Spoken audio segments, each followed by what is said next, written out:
So anyway, let me get back to, you asked what I was doing. It's a big, long story. You get everything you want except the answer to the question you asked. We're thinking now knowing more about what's out there, with the right scale would have been 40 kilometers, not 4 kilometers.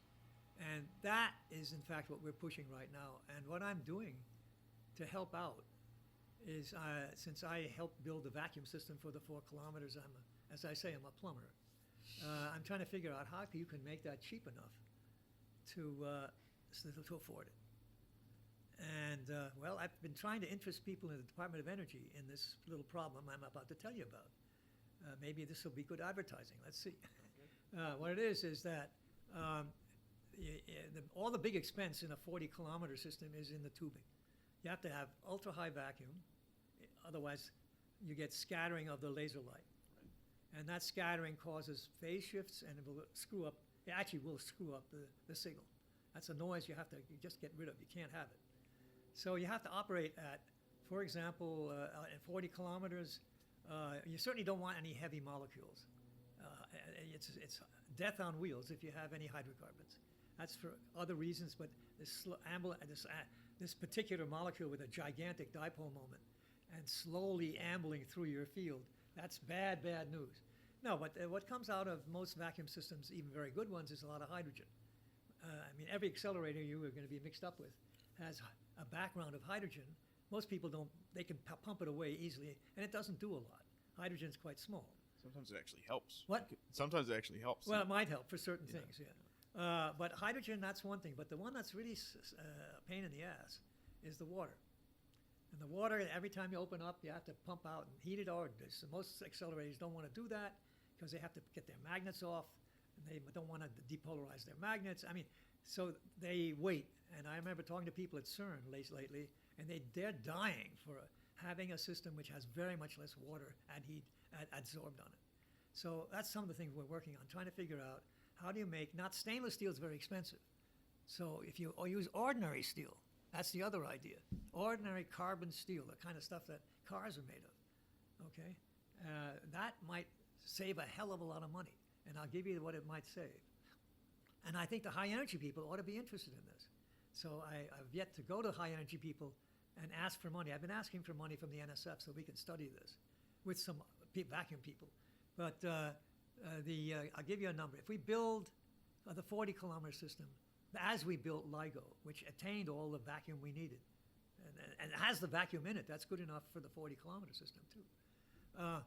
That would, if you take that and extrapolate the cost of only the big tubes to a distance from 4 kilometers, well, it's actually 16 kilometers, because you have 4 kilometers, you have 8 kilometers at both sites. We have 2 sites. I know how much that cost and how much effort that was. So we had 16 kilometers of stainless steel tubing, 4 feet in diameter.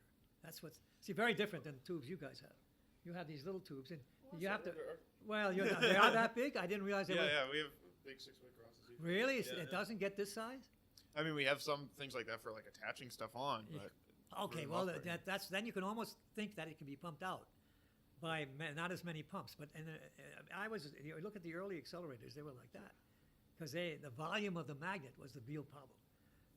And anyway, so no, now that's good. You got a bigger vacuum. That gives you a better chance of. Now, okay, so let me finish that thought. So what happens is if you take that 16 kilometers of stainless steel, and having prepared it so it has less hydrogen outgassing, that's a preparation you do to it, and you bake it out at 150 degrees C for a month and pump on it like hell, that's sort of what was done. That cost us all of that and building the tubes and the supports for it and everything outside of the real experiment. That would, in $28, which is sort of hoping we can get started in 2028, would cost us about $680 million, just the vacuum system alone, if we built it just like LIGO.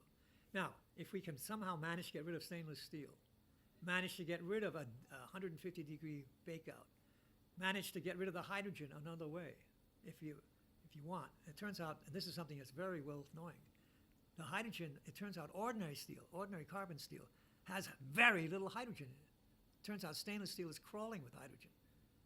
It's sort of, people made big mistakes years ago when they dumped on ordinary steel. as being terrible vacuum material. It rusts. That you have to worry about. Yeah, you have to worry about what you might coat it with. If you get rid of the water. then- Well, the water, we're right in the middle of that right now. It doesn't look any worse than it looks on stainless. Doesn't look worse. Okay?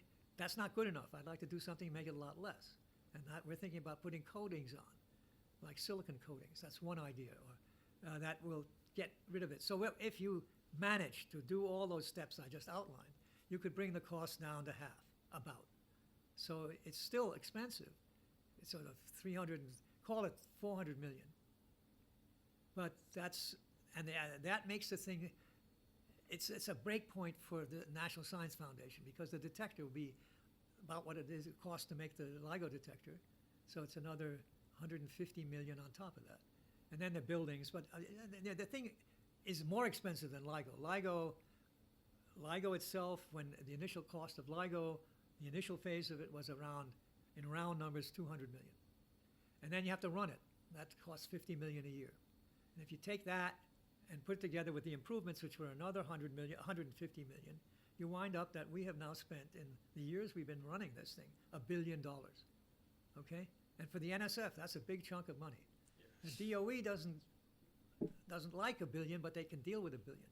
NASA doesn't know how to, do anything less than $1 billion. No, I'm exaggerating, but that's space. Okay. So anyway, it makes it more feasible that we could get that kind of money if we can make the vacuum system cheaper. So that's the advertising. And I think I'm asking for some money from the NSF to do this because it's interest of the NSF. But I've got some people at Fermilab, some vacuum engineers at Fermilab, and certainly vacuum engineers at CERN who are very interested in this topic.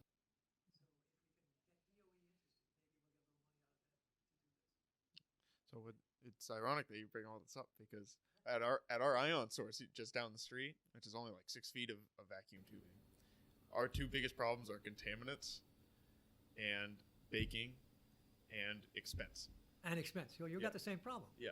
And that's just a well, could you build your thing out of ordinary steel if it could be made so that it made no water and didn't outgas? It didn't outgas water. It doesn't outgas Didn't hydrogen. outgas.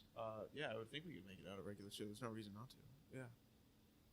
We could use that that would as a testing. save you a factor of 3 right there. Right. Huh. When are you going to build? When are you going to be building your thing? So the test stand that we have is already built. We do have a test stand, but we are looking to upgrade it. So. Okay. Well, anyway, yeah. so you should have a little bit of interest in this. It isn't earth-shattering. The rest of your experiment is comparable in cost to the vacuum system, I bet, or maybe more. You see, in our case, the vacuum system dominates. It dominates the whole cost of the whole thing because of that 40 so kilometers. huge. What kind of vacuum are you looking at? Oh, well, 10 to the okay. 9, We 10 to minus minus 9 torr at minimum. We got, at the worst. We would prefer 10 to minus 10. Okay. And we get 10 to minus 10 in the tube, in these 4-kilometer tubes that were baked at 150 C. And there were no leaks in them. Now, that was something else that I won't even go into that. That was workmanship. That was being real careful. We're only at like 10 to the minus 6, 10 to the minus 7. Yeah, well, so because you got neutrinos. You got electrons. electrons. This is a proton beam. The proton beam. So you do have to worry about scattering it. Yeah. We take advantage of it because we get space charge compensation, where you get like the free electrons that will kind of decrease the amount of space charge. Well, you hope to get some pumping out of the electrons. That's what you hope to do. Isn't that what you hope?